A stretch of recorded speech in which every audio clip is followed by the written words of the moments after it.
Tupac, c'est une société française qui existe depuis 2005, qui est spécialisée dans le nettoyage en événementiel, en chantier et en bureau, avec une particularité d'être axée sur le développement durable depuis maintenant plus de 7 ans.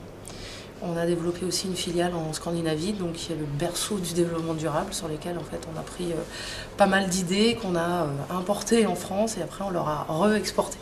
Voilà. Alors, la première des choses pour s'exporter en Scandinavie en tout cas, c'est de tenir compte de l'interculturel.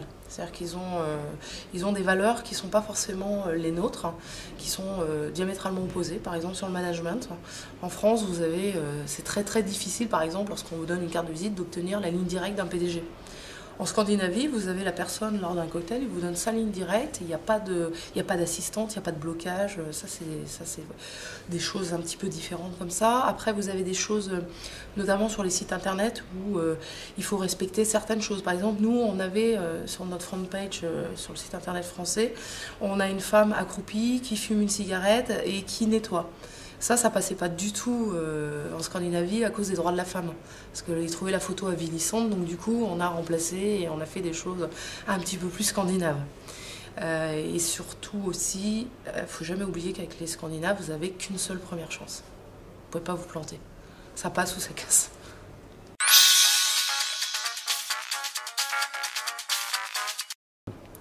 Alors, ce qui serait bien d'adapter par rapport au modèle scandinave en France, ce serait d'éviter effectivement des lourdeurs administratives.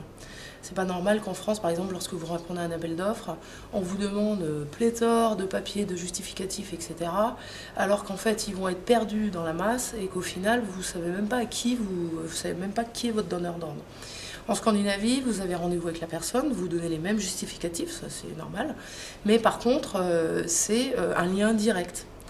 Et ce qui est bien aussi, c'est qu'en retour, lorsque vous travaillez, si par exemple, je sais pas, il y a quelque chose à dire ou à améliorer, la personne va vous contacter vous aussi directement. Vous ne pouvez pas lui envoyer votre assistant, par exemple. Ça passerait pas du tout.